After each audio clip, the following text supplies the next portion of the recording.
Hi guys, it's in 4 months there and today pag-uusapan natin yung isa sa mga pinakasikat na murder case sa Japan which is known as Junko Furuta's 44 Days of Hell or the Concrete Encased High School Murder. Ano ba tong si Junko Furuta? Bakit tinawag na Concrete Encased High School Murder Case? So, ayun. So, Junko Furuta, ayon kay Wikipedia, si Junko Furuta ay isang Japanese high school student na kinidnap, tinorture, ni-rape at minurder in the late 1980s. Her murder case was named Concrete Encased High School Girl Murder Case due to her body being discovered in a concrete drum. The abuse was mainly perpetrated by 4 teenage boys, Hiroshi Miyano, Joe Ogura, Shinji Minato, and Yasushi Watanabe.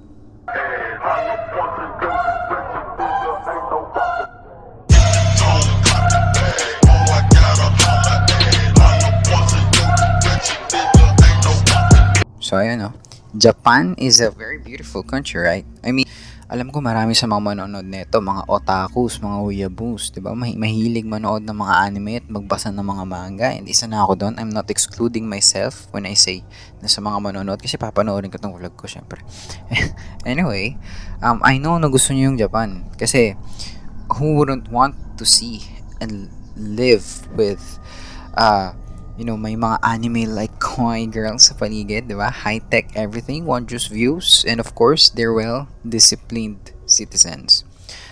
Truly, Japan is a place where most of people desires to live. However, kagaya ng ibang mga bansa, lahat ng mga bansa, Pilipinas, Japan, US, kahit gaano pa kaganda yung bansa na yan, may mga tinatawag na dark side, may mga dark history ang mga yan, may mga bagay or na hindi maganda na nangyari sa bansa na yan. And Japan is kasama doon sa mga yon kahit anong ganda ng Japan, 'di ba? And just like any other country, as long as there are humans, there's no guarantee of your safety. After all, there's no such thing as Utopia. Peace is only of assurance in places where humans don't exist. So ayoko nang pahaba-habain pa yung intro. Intro lang naman yun. Today, we're going to discuss one of the most controversial and popular crime in Japan. Ano ba si Junko Furuta? Diba? So, para malaman natin yan, I just want to say that the goal of this blog is to give you, or the goal of this vlog rather, is to give you a clear picture of what happened. So, please take note that you may find some of what's written or what's provided here na makikita nyo yan din yan sa ibang mga website. After all, pare-parehas lang naman kasi kami ng mga pinagkukunan. I'm not an actual investigator myself. Everything I'm about to write or about to expound on this vlog is a second-hand information which I managed to compile, supplemented by my own investigation in regards with the matter. So para maintindihan natin kung paano nangyari yung crime, let's attempt to relate her lifestyle sa crime. So, i-discuss natin kung paano siya nabuhay. Kasi importanteng maintindihan natin yon para mas maintindihan natin, mas ma-analyze natin kung ano yung nangyari. So, Junko Furuta's lifestyle is necessary to understand how did the crime took place. So, what we're going to do is we're about to attempt in relating her lifestyle to crime. So, dito sa part na to, dito talaga ako kumbaga nagmala detective Conan. Ayan. So anyway, let's proceed. So how did she live? Paano siya anong ginagawa niya? Anong mga nagiging routine niya sa araw-araw? At paano siya nabuhay? So Junko Furuta is a 16-year-old serious, good-looking, active, smart, and hard-working student who is popular and enjoyed a lot of attention. She was born in Misato, Japan, one of the cities in Saitama Prefecture. She lived with her parents and with her 2 brothers. One is younger than her and the other one is older. In terms of schooling, there is nothing much to say about her except that she's your typical honor student who always got good grades, rarely absent, and very active in class. Preceding her abduction, she already had a job at an electronic retailer shop which she plans to attend to after her graduation. She also works part-time at a plastic molding factory twice a week to save up money for a graduation trip she had planned. In other words, Junko Furuta has a bright future ahead. kung titignan nyo to, no, nag-provide ako ng picture. Ito yung fruit from Misato to Yashio. So yung Misato is yung hometown niya, and then yung Yashio is yung school niya. So hindi ko kasi alam kung ano yung eksaktong lugar ng bahay niya at yung eksaktong lugar ng school niya. Ang nakalagay lang is Misato, yung lugar niya. Galing siya sa Misato, yung school niya is Yashio. So it's hindi natin alam yung sakto eh. Hindi natin masa-search. Pero let's assume na point of reference natin is yung Misato at yung Yashio. So yun na lang yung pagbabasihan natin. Kahit hindi sakto, pero at least yung time na mapoprovide natin, yung detalyeng mapoprovide natin is somewhat close. Kasi yan naman yung nakalagay. So let's assume na ganun na nga. So yun, anyway, as I've mentioned before, Misato is a bedroom type community where people mostly commute for nearby work. By the time she was found by one of her perpetrators, she was cycling home. Assume that Misato, Japan as her location and her school was Yashio Minami School. Ayun. So, I tried to search it on Google Maps pero hindi ko makita. So, wag na lang nating specific. Yashio, Saitama, its location will do. Nung school niya. Her schedule wasn't specifically mentioned. Hindi rin na-mention kung ano yung niya, kung ilang oras. Pero ito, high school hours in Japan is from 8:30 to 3:30 p.m. So, hindi ko alam kung ganun pa rin ba noon. Ganun ba ngayon? Mula noon hanggang ngayon, ganun pa rin ba? Pero, ayun, 8:30 to 3:30 p.m. Makes sense naman kasi kung ipagtatagpi-tagpi natin, it makes sense. Yeah. So, during Saturdays, the school run club activities until 5 o'clock p.m. to 6 o'clock p.m. So, sa weekdays, 8:30 a.m. to 3:30 p.m. Take note, ha? And then, sa gabi naman, sa Saturdays naman is 5 o'clock to 6 o'clock p.m. So, nagdadagdag pa ng 5 o'clock hanggang 6 o'clock p.m. So we can assume that ayun yung schedule niya. So kung titignan natin yung picture, makikita natin ito yung ruta from Misato to Yashio, which is kung titignan natin is roughly around 4.1 kilometers to 4.4 kilometers depende kung saan ka dadaan. And if we leave allowance for the location of the school, siguro in between 4.1 to 4.4 kilometers na sa bandang ganung range. So, the average time, so susukatin natin kung ano yung average time kung magbabike ka ng ganun nasa 4 to 4.5 kilometers. Ang average time ng isang cycler ay makaka-reach ng around 15 to 25 minutes. So, nandun na lahat yun, yung may margin of error na din tayo doon. So, kaya ginawa natin 15 to 25 minutes. So, from Monday to Friday, she would approximately reach home around 4 o'clock p.m. as minimum and 5 o'clock p.m. as maximum. At tuwing Sabado naman, 5:30 to 7 o'clock p.m. Yun yung magiging time allowance natin. So, Junko Furuta is again a very serious and dedicated student. So, it would be very unlikely if she won't go home right after classes except to her studies. So, kung may ibang mga siguro yun yung estimated natin na oras niya, uwi niya lagi. Maliban na lang kung may mga ibang agenda. Pero siguro those are something na important talaga and related dun sa kanyang studies. So inalam din natin kung ano yung average time of sunset sa Japan. So during November, ang average sunset sa Japan is around 4 o'clock p.m. to 5 o'clock p.m. Meaning her usual travel from school to home is a time when the sun sets. So, it's gradually getting darker. So, ibig sabihin, yung mga time during weekdays to, medyo padilim na kada uuwi siya o kada makakarating siya sa bahay nila. And during Saturdays naman, gabi na yon, meaning, ang pag-uwi niya is gabi na talaga and madilim na talaga. So, we can say, or what this implies is that she's already used in arriving home when the sun's already up. The reason bakit natin hinakat yung mga info na yon, kasi by the time na si Junko Furuta ay naispatan ng isa sa kanyang mga perpetrators, that time was about 8:30 p.m. and she was cycling home from her part-time work. Hindi natin alam kung ano eksaktong location nung saan siya nagtatrabaho, but one of the perpetrators by the time she was spotted was wandering around Misato. So nasa Misato siya, si Junko Furuta and yung isa sa mga perpetrators nung nakita siya.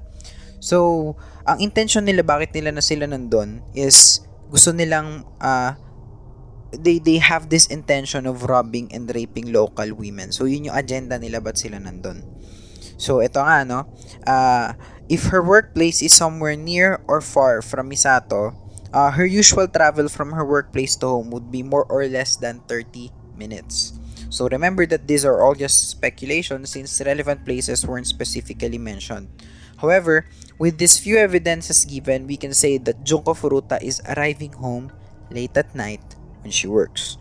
So if it's November and she has done that for quite a long time already, for 2 times a week, we can say that she's used in cycling home late at night already. And curfew sa Japan is around 11 o'clock p.m. to 4 o'clock p.m. which means going home around 9 o'clock to 10 o'clock p.m. is still safe and legal. So in this case, meron din tayong ibang, di ba sabi ko nga kanina, we have to alamin natin yung mga relevant places. So sa case na to, may dalawa pa tayong places na dapat i-consider. So na-consider natin yung school niya, kung saan siya nakatira, and ito naman kung saan siya na-kidnap at kung saan siya dinala. Ayan, yun. 2 places have to be considered.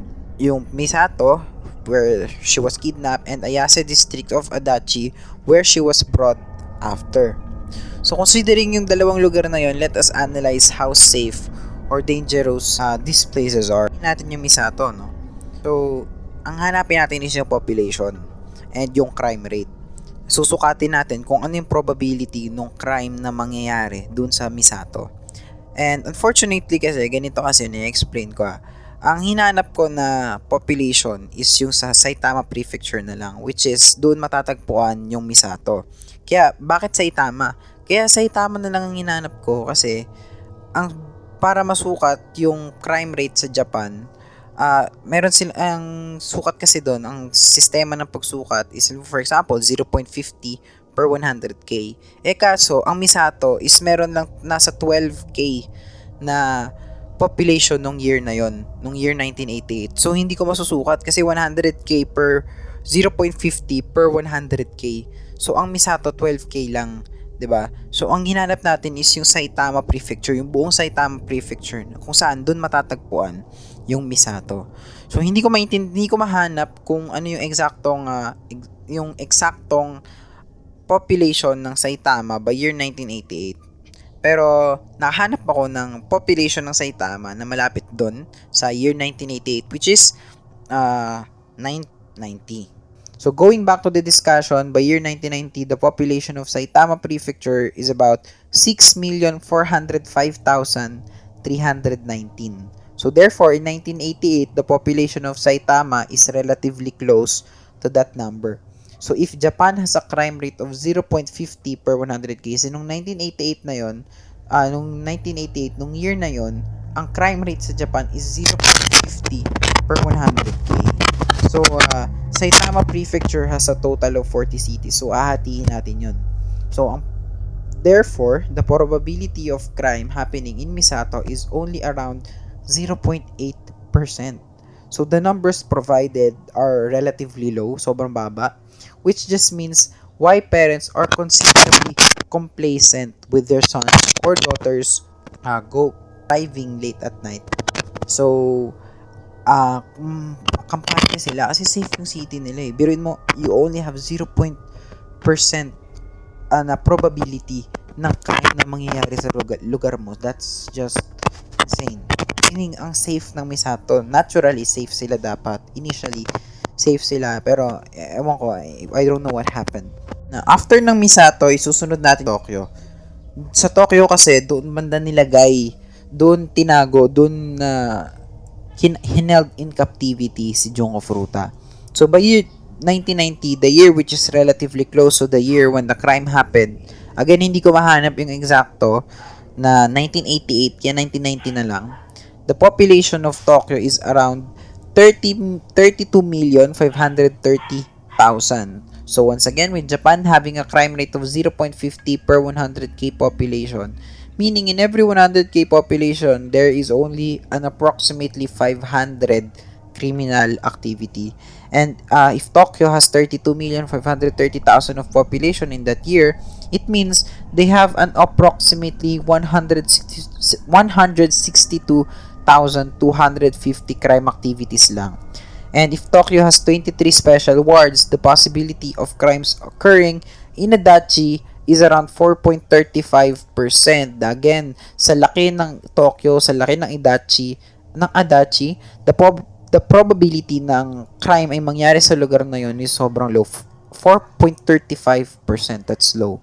So, however, since the crime has something to do with the Yakuza, yung Yakuza, hindi ko alam kung alam niyo yung Yakuza, ito yung mga gangster sa Japan. So, may kinalaman kasi dun yung crime. So, to proceed, i-discuss natin ngayon yung background information criminals. However, guys, this will be the end of video. Tatapusin ko muna yung video na to, and this will be the part 1. And meron tayong part 2. Sa part 2 na yun, doon natin makikita kung ano yung naging buhay ni Furuta sa kamay ng mga kriminal na yun. So, 44 days of hell. Paanong torture yung ginawa sa kanya, iisa-isahin natin yon. Kung ano yung nangyari sa crime and the aftermath. Bakit? Paanong nangyari na ang case na to ay nag-test, or how this case tested the Japanese law. So, malalaman natin yan sa part 2. So, kung napanood nyo itong part 1, sana panoorin nyo din yung part 2. Sana guys, na-enjoy na tong video na to, and I did my best to provide you all the information and to entertain you with this video. I hope you guys like it. At bago ko tapusin ng video na to, gusto ko rin palang i-promote ang aking blog ng Facebook page, Informant Slayer. Sa blog naman, informantslayer.blogspot. Yung link nung blog na yon will be provided in the description down below. And kung gusto nyo, if you wanna be updated sa aking mga future posts, you can also check my blog, my Facebook page, and you can like, share, and subscribe my channel. And tuloy-tuloy lang tong post ko na to.